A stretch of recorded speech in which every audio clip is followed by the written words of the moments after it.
India company जब 1813 में इस भारत को छोड़कर चली गई, और जो क्राउन जो कहते हैं मतलब कि किंग या क्वीन वहाँ का, उसकी जो राजवट भारत देश के भीतर आ गई, उसके बाद में आपको पता चलेगा कि बड़े पैमाने के ऊपर हमारे देश में यहाँ एक इंडस्ट्री नहीं थी। जो इंडस्ट्री जो कुछ आई, जो 1800 करीबन 60 के आसपास में जो रेलवेज जो कुछ उसका स्थापना हुई, चार्टर्ड बैंक की मतलब फॉरेन बैंक 1962 में उसका भारत देश में उसका प्रवेश बैंकिंग क्षेत्र का।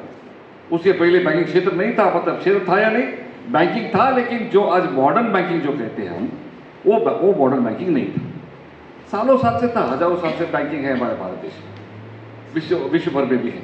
लेकिन जो मॉडर्न बैंकिंग हम कहते हैं, इसका उल्लेख करते हैं, वो मॉडर्न बैंकिंग खास करके 1862 में जो चार्टर्ड बैंक के माध्यम से विक्टोरिया आया। जो उस समय का जो कुछ ट्रेड यूनियन के बारे में हमको चर्चा करने की हमको आज जरूरत है, क्योंकि पहला जो कुछ स्ट्राइक जो कुछ हो गया भारत देश में, वो नागपुर में एम्प्रेस मिल में हुआ 1877 में। मैं क्यों बता जा रहा, थोड़ा सा मैं फास्ट फॉरवर्ड जाऊंगा, क्योंकि जरूरत है समझने के लिए इस संघर्ष का हमारा विरासत क्या है और क्या हमारे डिमांड्स थी।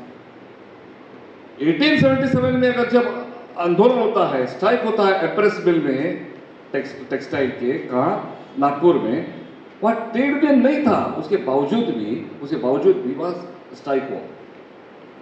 1892 से लेकर 82 से लेकर 90 तक करीबन जो है 25 स्ट्राइक्स हुए देश भर में, 25 स्ट्राइक्स हुए। वहां भी जो था ट्रेड यूनियन नहीं थी, उसके बावजूद भी जो है लोग स्ट्राइक को चले गए, क्योंकि परिस्थिति इतनी खराब थी। ट्रेड यूनियन क्यों बनाते हैं हम लोग? ट्रेड यूनियन का बेसिक मकसद ये है कि टू एमेलियोरेट आवर सर्विस कंडीशंस। मेरे दैनंदिन का मेरा जो कुछ सवाल जो है, वो सवाल लाना चाहिए। उस समय का पीरियड जो था, 16 घंटे का काम था।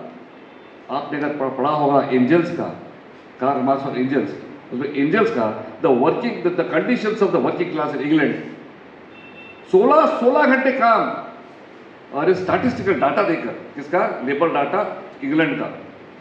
वो डाटा देकर अगर पढ़ोगे तो करीब 200 साल पहले, 250 साल पहले का जो कुछ एक परिस्थिति जो थी, तो छोटे छोटे बच्चे, करीबन 4 साल के बच्चे तक का लोगों का उनसे जो काम लिया गया, छोटा काम होगा, सिर्फ इधर से ये पिन जे इधर ठेवायचे, छोटे छोटे काम, लेकिन 16 घंटे का जो है मतलब एक काम लिया गया, एक वास्तव परिस्थिति होती। भारत देश में 12 और 14 घंटे का काम उस समय में भी वो नॉर्मल था। इसलिए हर स्ट्राइक जो होगा एम्प्रेस मिल में हो, या करीबन 25 स्ट्राइक, मैंने कहा कि 1890 तक का जो स्ट्राइक हो, वो मेन मुद्दा यह था कि हमारे दिन के काम का समय जो है वो कम होना चाहिए, उसके ऊपर जो पाबंदी होनी चाहिए। लोगों के अंदर कॉन्शियसनेस, एक अंडरस्टैंडिंग, वो अंडरस्टैंडिंग ये था, मुझे घर पे जल्दी जाने को मिलना चाहिए, मुझे घर पे जाने को जल्दी मिलता नहीं है, मेरे माँ बच्चों के साथ मैं रह नहीं सकता हूं। ये सब चीजें उस समय थी, और इसलिए उसके खिलाफ संघर्ष हुआ, और ये संघर्ष को आगे लेकर जाते हुए ट्रेड यूनियन तक भी बनी नहीं, तब तक भी जो है संघर्ष चला। इसलिए कार्ल मार्क्स कहते हैं, वो क्या कहते हैं? With the birth of the what you call the working class, with the birth of the working class, the agitation और resistance against the bourgeoisie, bourgeoisie मतलब कौन? द कैपिटलिस्ट क्लास, ये शुरुआत होता है। उसे जन्मते ही, कामगारों का जन्मते ही जो है आपको क्या पता चलता है कि संघर्ष का वातावरण निर्माण होता है। क्यों? क्योंकि शोषण जो है, वो शोषण उसमें डरा हुआ है। उस रिलेशनशिप में, मतलब भांडवलदार और मजदूर के बीच में जो एक संघर्ष होता है। संघर्ष किस लिए? क्योंकि उसके ऊपर एक बड़ा शोषण है। वो शोषण के खिलाफ जन्मते ही जो है वो संघर्ष शुरुआत करता है। ये आपको समझने की आपको जरूरत है। इसलिए ट्रेड यूनियन के बिना भी आपको स्पोरेडिक स्ट्राइक्स हमको दिखाई देते हैं, स्पोरेडिक स्ट्राइक दिखाई देते हैं, लेकिन उसका जो है एक क्या कहते हैं, एक प्रोग्रेस होते चले जाता है। क्या प्रोग्रेस हो गया? 1905 में भारत देशाची फाळणी ज्याला म्हणतो आपण, द डिव्हिजन ऑफ बंगाल मतलब भारत देश को जो कुछ 2 टुकड़े बनाने का काम जो ब्रिटिश साम्राज्यवादियों ने किया, नोटिफिकेशन निकालने की जो कुछ बात निकली, नोटिफिकेशन निकालने के समय वहां के मजदूरों ने नोटिफिकेशन निकालने के विरोध में स्ट्राइक किया। कितने लोगों को पता है? ये जरूरत है, आप जरा लिख के रखो। आप बहुत लिख रहे हो इसलिए बोल रहा हूं मैं, ये कई इंपॉर्टेंट चीजें, these are important things to be understood, that ये मेरी विरासत है। That is 1905 the working class of this country, working class मतलब जहां वो काम कर रहे थे प्रिंटिंग प्रेस में, they refused to bring out the notification. What is the notification? That notification to divide the what you call India into East Bengal and West Bengal. बड़ा संघर्ष हुआ उसके बाद, वो अलग बात, बड़े संघर्ष में वो होने को दिया नहीं, अगल अलग बात। लेकिन ये जो है पूरी विरासत में एक व्हाट यू कॉल एक सिल्वर लाइन, जब समझने की हमको जरूरत है। उसके बाद में 1905 की बात हो गई, 1908 में आता चाहता हूं। 1908 में क्या हो गया? 1908 में लोकमान्य तिलक को 6 साल के लिए मंडाले जेल भेजा गया फॉर 6 years। क्या क्या गुना था उनका? पूरा गुना यह था कि उन्होंने जो कुछ ब्रिटिश साम्राज्यवादियों के खिलाफ जो कुछ बातचीत की, जो केसरी में लिखा और परखट लिखने वाले थे, और जो उनको लिखा, वो लिखने के बाद में जो डिसेंट जो कुछ उन्होंने दिखाया साम्राज्यवादियों के खिलाफ, उस कोलोनियलिज्म के खिलाफ, उनको जो है मुंबई शहर में जो कोर्ट में केस हो गया, और कोर्ट के केस के माध्यम से उनको सेडिशन का चार्ज लगाया, और सेडिशन के माध्यम से, उस माध्यम से 6 साल का उनको शिक्षा दी। उसके खिलाफ में मुंबई का जो कुछ गिरणी कामगार, और कहना चाहता हूं, बड़े पैमाने के ऊपर वो ऑर्गेनाइज नहीं था, वो नॉट ऑर्गेनाइज्ड। उन्होंने वो करीब 6-7 दिन जो कुछ ट्रायल चला, वो कंटिन्यूअस ट्रायल में लंच टाइम में हजारों की संख्या में, पहले दिन 30,000 था, दूसरे दिन 60,000, ऐसे करते करते करीब 1.5 लाख के आसपास 5 दिन में चले गए। उसे मजदूर ही नहीं, साथ साथ में शॉपकीपर्स, दूसरे क्षेत्र के मजदूर, और साथ साथ में उसके डोमेस्टिक वर्कर्स, मतलब घर में काम करने वाली जो कुछ महिला जो है और पुरुष जो है, वो भी जो है उस मोर्चे में मित्रों आ गई 6वें दिन। ये इतिहास है। मतलब मजदूरों ने इस स्वतंत्रता आंदोलन के लिए जो कुछ एक पहल की, वो कुछ समझने की भी तो जरूरत है। Very important development. 6 दिन का स्ट्राइक कॉल दिया। 6 साल के लिए आप उनको जेल में डाल रहे हो, हर एक साल के लिए हम 1 दिन का स्ट्राइक करेंगे। आज मेरे रोम खड़े हो जाते हैं। 6 days strike for what you call 6 days jail, 6 years jail. 1914 में लोकमान्य तिलक वो बाहर आते हैं after what you call suffering in what you call Mandalay jail. 1919 और एक बार एक बड़ा जो कुछ आंदोलन, जो मजदूरों का आंदोलन वहां चलता है, और वो आंदोलन में वो करीब 3 लाख के आसपास लोग या स्ट्राइक पर चले जाते हैं अपने डिमांडों के ऊपर। कलकत्ता में जाते हैं, अहमदाबाद में जाते हैं, और जगह जाते हैं। उस समय क्या था पोजीशन?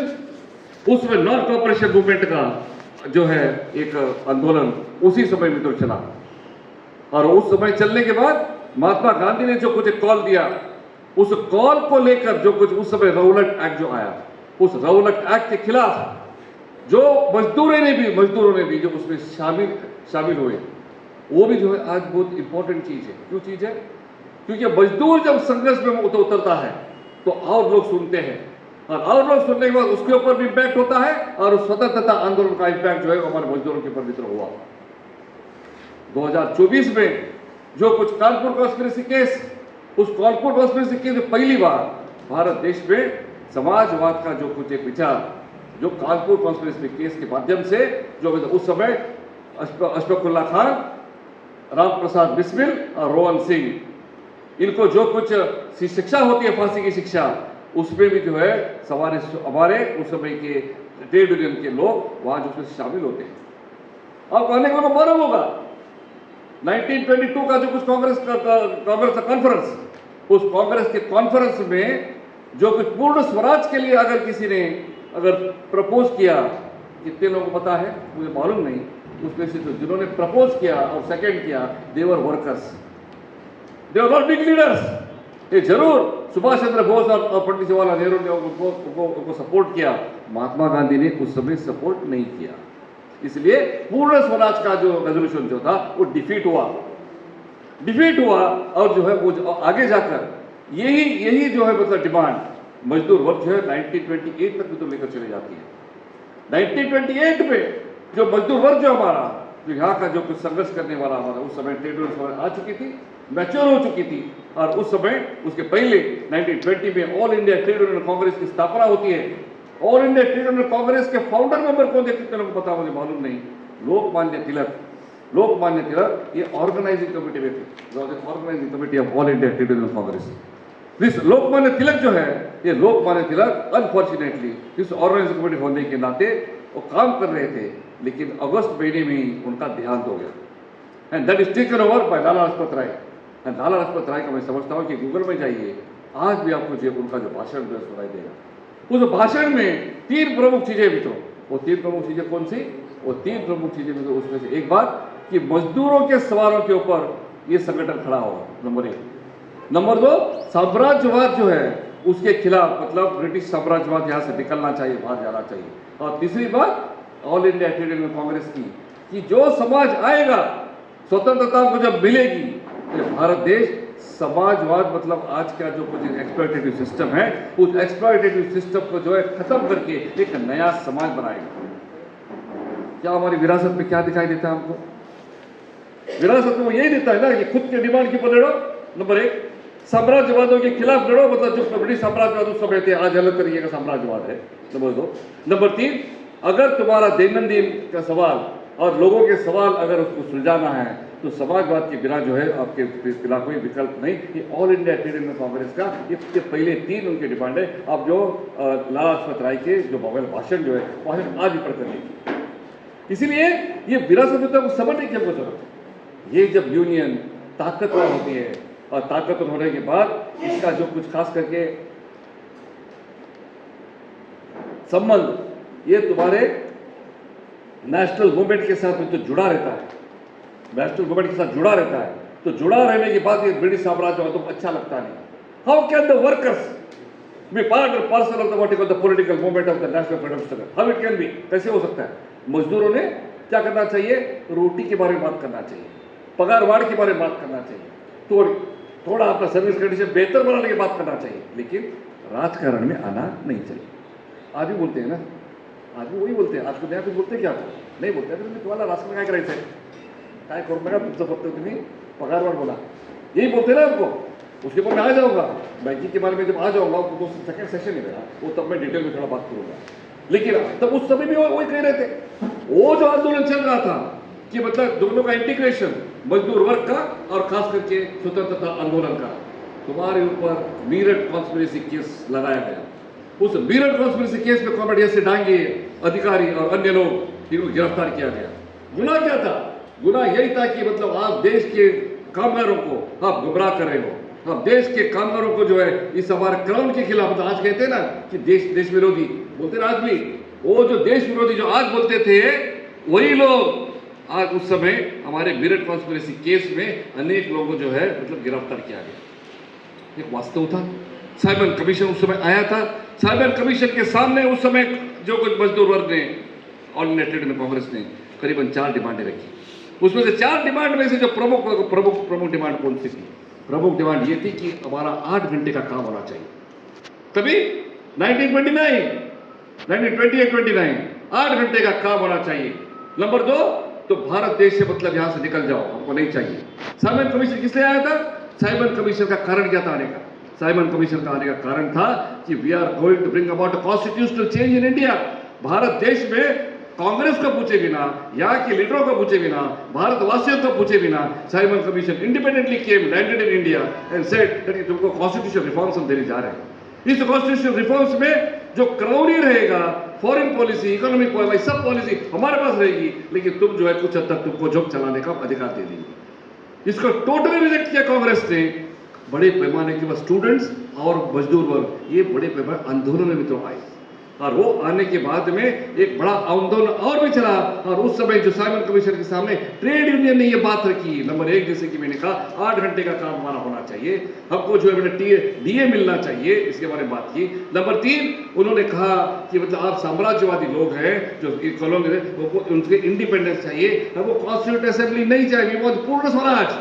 तब तक पूर्ण स्वराज की बात मित्रों जो है आई नहीं थी। टोटल इंडिपेंडेंस की बात कांग्रेस के अनेक जो कुछ उस समय के जो ये हुए थे कॉन्फ्रेंसेस हुए थे तब तक आई नहीं थी। ये वास्तव परिस्थिति, तो उसको पुश करने का काम अगर किसी ने किया होगा, मैं ये नहीं कहूंगा कि सिर्फ मजदूर वर्ग का वर्ग नहीं किया है, लेकिन मजदूर वर्ग ने बहुत बड़ा रोल अदा किया, ये मेरा कहने का मतलब है। वो रोल के बाद में 1929 में पहली बार 1929 में पूर्ण स्वराज का जो है मतलब रेजोल्यूशन पास होता है। हमको टोटल इंडिपेंडेंस चाहिए, हमको कॉन्स्टिट्यूंट असेंबली नहीं, तुम्हारी राजदूत हमको नहीं चाहिए, मतलब तुम कई चीजें संभालेंगे, कई चीजें हमको दे देंगे, लेकिन तुम्हारा राज्य रहेगा, इस तरीके का काम जो चलेगा नहीं, हमको पूर्ण स्वराज चाहिए। ये बात तो 1929 में पहली बार आ गई। 1931 Karachi conference, 1929 Lahore conference, 1931 Karachi conference. उस कराची कॉन्फ्रेंस में पहली बार और एक बार what you call the resolution of rights पहली बार आ गई। आप जो सोचते हो ना कि मतलब हमारी बैंक जो राष्ट्रीयकरण हुई, राष्ट्रीयकरण का जो कुछ उगम 1931 का आपके उस रेजोल्यूशन में क्यों आ गया? क्योंकि बड़े पैमाने के उसमें मजदूर वर्ग थे। उस मजदूर वर्ग ने कहा कि भाई ये आने वाले दिनों में भारत देश जब स्वतंत्र होगा तो what the charter of rights में रहेगा, वो चार्टर ऑफ राइट्स का रिफ्लेक्स हमारे कॉन्स्टिट्यूशन में भी है। हमारा तो कॉन्स्टिट्यूशन संविधान जो है उसके ऊपर जरूर आप आएंगे थोड़ी देर बाद, लेकिन उसका पूरा प्रतिबिंब जो है 1931 के वो अनेक डिमांड्स, फिर मजदूरों की डिमांड्स है, आदिवासियों की डिमांड है, शेत मजदूरों की डिमांड है, शेतकरी की डिमांड है, हमारे रिच पेजेंट्स की डिमांड है, भारतदारों की भी डिमांड्स है, मजदूरों की डिमांड्स है, किसकी डिमांड्स नहीं की? ये अनेक ये सभी लोग जो अलग अलग टप्पे के लोग, ये सभी लोगों ने स्वतंत्रता आंदोलन में जिन्होंने भाग लिया, उनके डिमांड लेकर भारत देश कैसा होगा, द आइडिया ऑफ इंडिया, वो 1931 का कराची रेजोल्यूशन में। उस कराची रेजोल्यूशन के माध्यम से, कराची रेजोल्यूशन के माध्यम से जो अनेक जो कुछ चीजें मित्रों आई, वो चीजें भी लाने का काम, अनेक चीजें लाने का काम इस मजदूर वर्ग ने अपनी ताकत जो कुछ आगे बढ़ा कर ले गए, वो आपको याद रखने की जरूरत है। तो इसलिए तो हमारी जो कुछ विरासत में है, जो मजदूर वर्ग का आंदोलन, जो मजदूरों का आंदोलन, वो आंदोलन को वो किस तरीके से आगे लेकर जाएंगे, ये सबसे बड़ा हमारे सामने एक सवाल हो आज भी है। वॉर आता है, फर्स्ट वर्ल्ड वॉर में मजदूर ने क्या किया, इसका मैं जो उल्लेख करना चाहता हूं, फिर बाद में हमारे बैंकिंग के ऊपर में थोड़ी देर आ जाएगा। 1939 में वॉर शुरुआत होता है, वर्ल्ड वॉर शुरुआत होता है, और करीबन वॉर एफर्ट्स में भारत को खींचने का काम, भारत इंडिपेंडेंट देश है वैसे देखा जाए तो, कॉलोनी है ठीक है, फिर भारत अलग है, यूके अलग है, लेकिन यूके ने मतलब हमारे जो कुछ सत्ताधारी जो उस समय थे, जो कॉलोनियल मास्टर्स थे, जो साम्राज्यवादी थे, उन्होंने क्या किया? उन्होंने भारत देश को इस युद्ध में छेड़ा गया, लाया, उसके विरोध में मतलब एंटी वॉर अगेंस्ट वॉर बड़े पैमाने के मजदूर वर्ग ने डेमोन्स्ट्रेशन किए। तभी कांग्रेस इधर उधर हो रही थी, मजदूर वर्ग हिला नहीं, उन्होंने कहा कि नहीं, इस वॉर में जो है मेरे जो भाई मरने वाले हैं, इस वॉर में जो है मैं उसे भागीदार नहीं लूंगा, क्योंकि ये तुम्हारा इंपरलिस्ट वॉर है, तुम्हारी जो कुछ पूरे विश्व को ये बांटने वाला जो है तुम्हारा खास करके युद्ध है। तो इसलिए इस बंटवारे में हम नहीं हैं, हमको उसको घसीटना नहीं। इसलिए लाखों की संख्या में मजदूरों ने रास्ते के ऊपर आए एक वास्तव परिस्थिति है, ये भी मैं आपके खास करके नजर में लाने की कोशिश करना चाहता हूँ। युद्ध खत्म होता है, युद्ध खत्म होने के बाद आपको पता है कि इंडियन नेशनल आर्मी के, कौन इंडियन नेशनल आर्मी किसकी थी? सुभाष चंद्र बोस। सही, सुभाष चंद्र बोस की आर्मी किसके साथ थी? ब्रिटिशों के साथ नहीं थी, किसके साथ थी? जापान के साथ थी, पता है?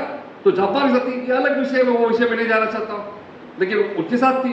जापान हार गया और इंडियन नेशनल आर्मी के सभी जो जवान जो थे उनको बंदिश बनाया गया, उनके ऊपर ट्रायल चला। 1944 होने के बाद ट्रायल चला, उनको जो अनेक लोगों को फांसी देने की बात चल रही थी, उसके खिलाफ अगर आंदोलन करके हीरोज फॉर अस, हमारे लिए भारत का स्वतंत्रता लेने का होने के लिए उन्होंने काम किया। उनको जब यहां लाया गया, उनके ऊपर ट्रायल करने की जो कोशिश की, बड़े आंदोलन हुए मित्रों, यहाँ के मजदूर वर्ग की बड़े आंदोलन की, बड़े आंदोलन करने के बाद में उनको जो है मतलब रिहा किया गया। ये बहुत बड़ी बात 1945 में हुई। 1946 में आरआईएन म्यूटिनी, किसकी म्यूटिनी? नेवल की म्यूटिनी।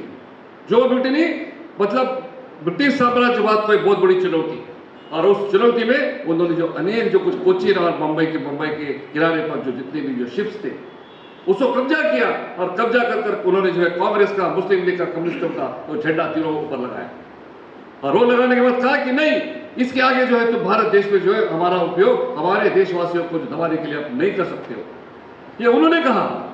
और उसके सपोर्ट में उन्होंने उस सपोर्ट में अनेक हमारे जो राज्य के पक्ष को उन्होंने जो अपील किया, भारत देशवासियों को अपील किया, तो हड़ताल करो, स्ट्राइक करो। स्ट्राइक किसने किया? मुंबई के ढिलाई रोड में। यहाँ के कब से यहाँ से आप जाओगे तो करीबन 1.5 या 2 किलोमीटर के ऊपर, जहां आप मुरली में बैठे हो, यहां से करीबन 1.5-2 किलोमीटर की दूरी के ऊपर यहाँ ढिलाई रोड है। उस ढिलाई रोड में बड़े डेमोन्स्ट्रेशन हुए। उस डेमोन्स्ट्रेशन को कुचलने के लिए टैंक लाया गया, because we were supporting what you call, हम लोग क्या किसको सपोर्ट कर रहे थे? मजदूरों किसको सपोर्ट कर रहा था? उस रॉयल इंडियन नेवी के म्यूटिनी को सपोर्ट कर रहा था कि भारत छोड़ो। किसको भारत छोड़ो? साम्राज्यवाद, भारत छोड़ो। वल्लभ भाई पटेल क्या बोल रहे थे उस समय? वल्लभ भाई पटेल ये बोले, उनका स्टेटमेंट है, क्या बोल रहे थे? नहीं, ये करना ठीक नहीं है, ये करना ठीक नहीं। बट देन ये क्यों बता रहा हूं मैं? मजदूर वर्ग जो कुछ एक आगे कुछ लेकर चले जाता है। कई बार राष्ट्र आंदोलन के जो कई नेतागण जो कई बार उन्होंने थोड़ी बहुत भी अगर वैसिलेशन हुआ तो उसको रास्ते पर लाने का काम मजदूर वर्ग ने किया। ये मेरा कहना है, मैं किसी का मतलब कब काम किया वो कब करने का वो सवाल नहीं, वो अपना असेसमेंट था, मतलब अब तक अपना असेसमेंट था, that is different thing all together. लेकिन मजदूर वर्ग जो they did not what you call vacillate, they stood firm. अरे हुआ क्या? उन्होंने बड़े पैमाने पर लाया, टैंक के रास्ते पर आ गए, टैंक ढिलाई रोड में आ गई। कितने लोग मारे गए? ऑफिशियल फिगर 250 के ऊपर लोग मारे गए, अनऑफिशियल फिगर 500 के ऊपर लोग मारे गए। उसमें से 97 वर वर्कर्स, 97 वर वर्कर्स। ये आज भी मैं तो बोल नहीं सकता। इसलिए भारत देश की स्वतंत्रता लाने के लिए जो सरकार मतलब साम्राज्यवादियों को लगा कि अगर आज नेवी हमारे खिलाफ जाती है, कल आर्मी हमारे खिलाफ जाएगी, तो इस भारत देश को मैं जो है मतलब कंट्रोल में नहीं रख सकता हूं। इसलिए वो लोग चले गए, तो इमीडिएटली जो है मतलब जो फ्रीडम का जो प्लान जो है उनके सामने लाया। उसी समय ऑल इंडिया बैंकिंग एसोसिएशन का निर्माण होता है 1946। तो ये मैंने बैकग्राउंड इसे लाया सिस्टमैटिकली, खास करके कम समय में लाने की मैंने कोशिश की, एक पर्सपेक्टिव लाने के लिए कि मजदूर वर्ग का जो है ये इतिहास है, मजदूर वर्ग का जो है ये खास करके विरासत मित्रों को मिली। यही विरासत ऑल इंडिया बैंक एम्प्लॉइज को मिली, और bank employees union all India bank employees association में पहले कॉन्फ्रेंस मुट्ठी भर लोग थे, शायद इतने लोग थे कलकत्ता में, they were not more than this in that meeting, जो फॉर्मेशन जो मीटिंग जो सेंट्रल कमेटी की मीटिंग कुछ भी कहो फॉर्मेशन मीटिंग, इतने ही लोग थे, छोटा सा कमरा था कलकत्ता में। उनमें से जो प्रमुख जो कुछ रेजोल्यूशन था, वो रेजोल्यूशन कौन सा था? प्रमुख रेजोल्यूशन था कुछ के डिमांड के बारे में थी, ट्रेड यूनियन राइट्स के बारे में जरूर था, लेकिन सबसे प्रमुख ये था कि भारत देश जब स्वतंत्र होगा तो 1931 का जो रेजोल्यूशन जो है to bring the what you call the banks और public institutions into the public utility, उससे पब्लिक सेक्टर बनाना चाहता है, they used to call public utility services. This should be under the government control, और जब तक गवर्नमेंट कंट्रोल में भी तो जब तक नहीं रहेगा तब तक जो है भारत देश का विकास होना ये नामुमकिन है। ये सोच अगर ऑल इंडिया बैंक एसोसिएशन के उस समय के नेतागण में मित्रों आती है, उनका नाम कक्कड़ हो या और कोई भी हो, जो कुछ मीटिंग उस समय हुई थी, वो उनको विरासत, वो हमारे स्वतंत्रता आंदोलन के माध्यम से वहां द आइडिया ऑफ इंडिया जो था, उस आइडिया ऑफ इंडिया का उसका रिफ्लेक्शन हमारे ऑल इंडिया बैंक एसोसिएशन के उस रेजोल्यूशन मित्रों था। ये मेरे बताने का एक मकसद है। बैंक एम्प्लॉइज यूनियन की मित्रों उस समय की हमारे हालत क्या थी? बैंक एम्प्लॉइज की हालत क्या थी? हालत बताने की जरूरत नहीं है। अगर आप सुदर्शन के अनेक जो कुछ सरप्लस पढ़ेंगे, मजेदार, मुझे मालूम नहीं कितने लोगों ने पढ़े, भाई तो कितने लोगों ने पढ़े, आपको यहाँ तो पढ़ कर सकता है। ये अनेक बार हम AIB की तरफ से निकालते रहते हैं, ऐसा नहीं कि हम निकाला नहीं, how many of you read, I do not, but please अगर आता है तो पढ़िए उनको खास करके। आज उनकी उम्र आज भी सुदर्शन है एंड ही इज 94 प्लस। हमने मेरे मैं जब जवान था तुम्हारे जैसे, उस समय हमने हमारे बैंक में उनको खास करके बेंगलोर से बुलाया, हमारे यहाँ आकर I was very young just like you may be 30 to 33 years old, करीबन अभी करीबन more than 33 years back, till from then onwards हम सुंदरेश्वर को बुला रहे हैं, बताओ और ऐसे ऐसे कहानियां बताते हैं, कैसे कैसे कहानियां मित्रों। पर आने का समय था, जाने का समय नहीं, आने का समय था, जाने का समय नहीं, ये परिस्थिति थी। बैंक कर्मचारी की मित्र परिस्थिति है। इस परिस्थिति से उभरना है, इस परिस्थिति से उभरना होगा तो कुछ करना पड़ेगा, लेकिन वास्तव में क्या परिस्थिति है वो समझने की जरूरत है। हम लड़ सकते हैं तो हम भी लड़ नहीं सकते, we can not what you call fight in the air. What is concrete, what is concrete, on that the fight can take place. What is illusory, what is virtual, you can not fight. We are talking about the real, we are talking about the concrete, and that concrete was कि वास्तव में लोगों को आने का समय था, जाने का समय नहीं, रात को 12-12 बजे तक तो काम करते थे। एक परिस्थिति थी, छुट्टी के लिए मोहताज थे। अनेक ऐसे वो स्टोरीज बताते थे हमको, और क्या उनके सर्कुलर्स में हैं, उनके राइटर्स में हैं। खुद के शादी के लिए भी हाँ आधा दिन का मित्रों उनको लीव अप्लाई करना पड़ता है। वो बहुत मजेशीर बात है, वो बहुत मजेशीर बात है। मैंने खुद मेरे बैंक में मेरे क्रिस्टल करके मेरे ऑफिसर थे, मेरे मतलब मेरे सीनियर, तो तभी उस समय रिटायर हो गए। He is from the generation of what you call Sundareshan. Crystal मुझे कहने लगी उस समय बात करते हैं, because I was interested to know at that time, and in the early 80s was very hardly 3-4 years in the bank. तो comrade Crystal, हमारा क्रिस्टल कॉमरेड कहना का सही है मुझे मालूम नहीं, लेकिन क्योंकि वो ऑफिसर थे उस समय और already manager, very frail person. वो कहने लगे कि आज आप जो है मतलब ये लीव के बारे में अगर आप लड़ रहे हो, तो ऑफिशियली मिल रहा है सब कुछ, हमारे जमाने में तो खुद के लिए उन्होंने जो है 3 दिन की छुट्टी मांगी। खुद का से बता रहे 3 दिन की छुट्टी शादी के लिए। आज 3 दिवस लगता होतं का, तर पुरुष असू दे बाई असू दे, और कारण एवढं काम करायचं आहे, हे ते वगैरह वगैरह वगैरह वगैरह, 15 दिन 20 दिन 1 महीना छुट्टी चाहिए। यूनियन के साथ लड़ते हो ना, लड़के मिलता भी है बरं, लेकिन 3 दिन की छुट्टी मांगी, दिया नहीं, शक्य नहीं, पॉसिबल नहीं। ये पंजाब नेशनल बैंक की बात कर रहा हूँ। पंजाब नेशनल बैंक में क्रिस्टल ने 3 दिन का छुट्टी मांगी, उनको अल्टीमेटली आधा दिन की छुट्टी दी। इतना समय क्या करना चाहिए? आधा दिन में शादी करके आ सकते हो। ये सच्चाई है मित्रों, और ये मैंने खुद अनुभव किया है। सो वो जो कहते थे तो वो तो दर्द होता था, मैं सुन देख रहा, मतलब अपने खुद की फैमिली को जो है मतलब जो डिवोट करना चाहिए, वो डिवोट करने का टाइम वो नहीं दे पा रहे थे मैनेजमेंट। एक वास्तव परिस्थिति, एक जुल्म का वातावरण, एक जुल्म का वातावरण। केरल में क्या हो रहा था, अंदर जाना होगा ब्रांच में, सुबह एक तो मतलब 9 बजे आना, 9 बजे के पहले ब्रांच मैनेजर और सब स्टाफ ने 9 बजे के पहले मैनेजर्स क्वार्टर्स में जाना, क्वार्टर्स में जाकर त्याची भांडी कुंडी सर्व करायची, वो कर 9 बजे पहुंचना किधर, ब्रांच में आने के बाद क्या नजारा है, नजारा ये कि he has to prostrate before the what you call the branch manager, और कपड़े कौन से, धोती और फक्त क्या बोलते हैं मुंड, टॉवेल, क्या उसे और भी बोलते हैं उसको केरल में, ठीक है, मतलब धोती बराबर है लेकिन ऊपर कपड़ा नहीं पहनना, not to wear any clothes above या what you call the half part of your body will be naked, और उसके ऊपर एक वक्त थे टॉवेल। इस तरीके का काम उस समय था। क्लार्क अंदर आता है तो झुकना है उसको, झुके बिना अगर किया तो ये परिस्थिति ऐसी आई कैनरा बैंक में। वो और एक स्टोरी को कनेक्ट करके बोलते हैं, कैनरा बैंक में क्योंकि वो क्लार्क झुका नहीं, उसको शाम को उसको डिसमिस किया गया, क्योंकि एक साहब को डिसमिस किया गया, सब लोग एक साथ में आ गए। उस समय कभी की बात है ये बात 1940s की है। ये फॉर्म हुई थी लेकिन सब जगह ये भी नहीं थी, ये भी स्ट्रॉन्ग नहीं थी, एक सच्चाई। सब लोग एक साथ में आए कैनरा बैंक में, और सब लोग एक साथ में आकर जो है कहा कि हमको जाना है मैनेजमेंट के पास। मैनेजमेंट पड़ता, बोर्ड में कोई था, कोई एडवोकेट कोई था, और सब लोग एकत्र हो गए इधर हमारे बम्बई में खंडेलवाल भवन में आओ इधर, ठीक है, एक साथ में आ गए, एक साथ में आकर जो लोग चले गए। अंदर गए तो उनकी बीवी बाहर थी, वो कहने लगी कि मुझे मिलना है आपको, और उनको साहब को मिलना है। क्यों मिलना है? नहीं ऐसे हो गया। तो क्या आप इतना रात को क्यों आ गए? करीबन 9 बजे तक उनकी 8-9 बजे मीटिंग हुई, 9:30-10 बजे के आसपास वो ये घर में पहुंचे। 10 बजे आने का समय नहीं है, आप चले जाओ। नहीं वो मिलना ही है, बहुत अर्जेंट है। एक हमारे साथी को डिस्कस किया होगा, वो साहब आते हैं बाहर, साहब आते हैं तो उनको कुछ अलग गलत तरीके से वो लोग बात करते हैं। वो गलत तरीके से बात करते हैं तो फिर क्या होता है, गुस्से में आकर ये हमारा साथी उस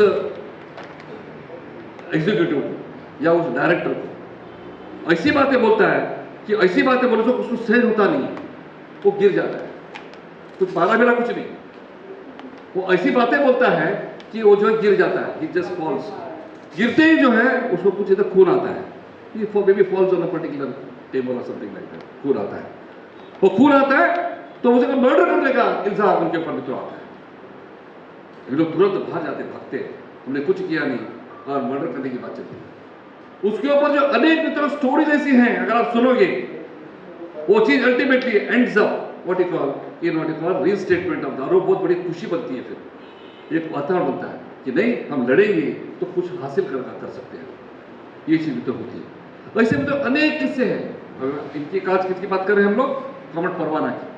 आज नहीं, करीबन 30 साल से मैं स्टोरी में सुना रहा हूँ, और एक बार आपने सुनी भी होगी तो और एक बार मेरी तरफ से सुनो, क्योंकि आज का वर्कशॉप का नाम आज कॉमरेड HL परवाना, जो कॉमरेड परवाना भारत बैंक में, पंजाब नेशनल बैंक में, जो वो हमारे ये थे, क्या थे, स्टाफ थे, and he ultimately when the supreme court judgment came that he should be reinstated, he did not reinstate himself. उन्होंने बोला कि मैं मुझे बैंक ज्वाइन नहीं करना है, I will be the full timer of AIB। समझते हो ना फुल टाइमर का मतलब क्या है? What is the meaning of full timer? Full timer मतलब 24 घंटा में AIB के लिए काम करूंगा, और पगार नहीं तो कुछ थोड़ा बहुत ऑनरेरियम देके जो कुछ AIB देगी उसके ऊपर मैं काम करूंगा। This comrade in what 60s, वो शिमला में जाते हैं। शिमला में जाने के बाद दी मॉल जो ब्रांच है पंजाब नेशनल बैंक की, वो रात को पहुंचते हैं। रात को करीबन 10:30-11 बजते हैं। अंदर देखते बहुत ठंड होती है, तो उधर उस समय हमारे जैसे मतलब आज जैसे हम लॉज में अगर रहते हैं और जगह जाने के बाद, तो उस समय लॉज वगैरह कुछ नहीं था। ब्रांच में जाना, पहचान निकालना, रात को उधर सोना, सुबह जाकर मतलब स्नान वगैरह करना, और बाद में अपना काम चालू। तो उसने अंदर गए तो सब लोग ब्रांच में बैठे हुए हैं, काम चल रहा है, तो बात चलती है। उनको मालूम है कि नई बात नहीं थी उनके लिए, रात को 11 बजे काम कर रहा, शुक्रवार का दिन था। शुक्रवार के लिए पता है, अनेक लोगों को शुक्रवार का मतलब मालूम नहीं। तो उस समय डेली वीकली बैलेंसिंग जो है वो शुक्रवार को होता था। बाकी एक आध दिन वो शायद जल्दी जा सकते हैं, लेकिन शुक्रवार को टैली किए बिना वो जा नहीं सकते। ठीक है ना, मतलब figures have to be given to the central office, ये ध्यान रखो, एवरी वीकली था। आज तो डेली होता है, जो AI का वगैरह आपने रेफर किया उसका इफेक्ट ऑलरेडी आ चुका है। ये कि बिना भी होता है, हाँ ये कि बिना भी होता है, हाँ जी, बिना भी होता है। Yes, so correct, you are right, AI के बिना भी होता है, that what is said, what is perfectly is right. So the point is this that कि रात को जो है मतलब वो बैठे थे, पूछते हैं एक दूसरे को, पूछते हैं कैसे हो, क्या है वगैरह वगैरह, मैं परवाना हो वगैरह वगैरह। बातचीत हो गई, बातचीत होने के बाद वो कहने लगी भाई आप सुबह कितना बजे आते हैं कि शाम कितना बजे आते हैं। उन्होंने अपना कहानी सुनाने के बाद ये पूछने लगे कि तुम्हारे बच्चे कितने हैं? तो एक ने बोला कि मेरे बच्चे 3 बच्चे हैं। तो कितने बड़े हैं? तो हम नॉर्मली कैसे बोलते हैं, एक इतना है, एक इतना है और एक इतना है, बोलते हैं ना हम लोग। तो उन्होंने बताया एक मेरा बच्चा इतना है, एक इतना है। तो उन्होंने सवाल पूछा उनको कि तो ये क्या बात, ये कौन सा तरीका है बताने का? मजाक थोड़ा बहुत लाइट वे में था। साहब सुबह हम निकलते हैं तब मेरे बच्चे सोए हुए होते हैं, जब मैं घर पहुंचता हूं तब भी मेरे बच्चे सोए हुए होते हैं। So I know them growing only when they are sleeping. कितनी दर्द भरी कहानी है तो मुझे बताइए। आज मुझे बोलते समय मेरा गला जो है घूटता है। ये सोच नहीं सकते, दीज आर इनह्यूमन थिंग्स। ये इनह्यूमैनिटी को अगर लड़ाई करने का अगर कुछ हौसला अगर मिला तो all India Bank Employees association को दिया। ये अपना चळवळीचा मोठा भाग है, ये कतई भूल नहीं सकते। और इसलिए ऐसे कहानी में अनेक बता सकता हूं, और ये कहानी ये पढ़ के ही ये मतलब ये कोई मतलब मेरे दिमाग से कोई लाना है ये पॉसिबल नहीं। ये वास्तव इससे बोला कि ये रियल है, ये कॉन्क्रीट। और कॉन्क्रीट जो है वो तुमको किताब पढ़कर ही, सर्वर पढ़कर ही, किसी की भाषण सुन के, जिन्होंने एक्सपीरियंस किया उनके माध्यम से आ सकता है, और किसी से नहीं आ सकता। मैं कोई स्टोरी बना नहीं सकता उसको, और बनाना भी नहीं चाहिए।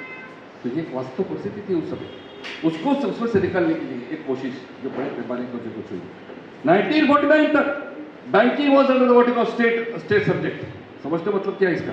स्टेट सब्जेक्ट मतलब अगर आपका कोई इशू आता है, आज आपका बाइपार्टेड सेटलमेंट जो साइन होता है, किस लिए होता है?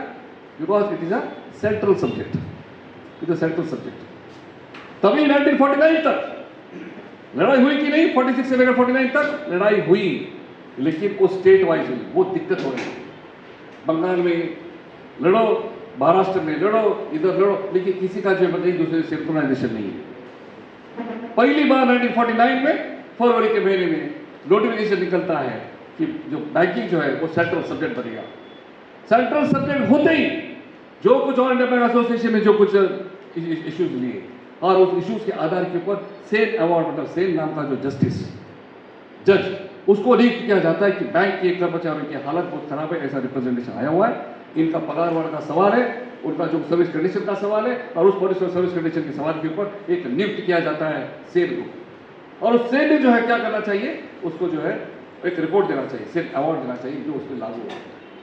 सेन पहली बार 1951 तक, 1951 में वो जो सेन अवार्ड निकलता है, and in the Sen award for the first time in the history of the bank employees movement, उधर ऑल इंडिया बैंक एसोसिएशन के अनेक हमारे नुमाइंदे जो अलग अलग तरीके पेशकश करते हैं, और मैं तो बताना चाहता हूँ और सबको मैं आपको विनती करूँगा, विनती ये करूँगा सिर्फ भाषण सुनना नहीं।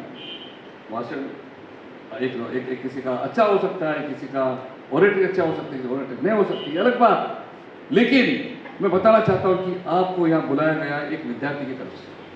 कल मैंने बताया आपको बोलते बोलते क्या बताया मैंने कल आपको हमारे इनिशियल भाषण में कि आपको संगठन को मजबूत करना होगा।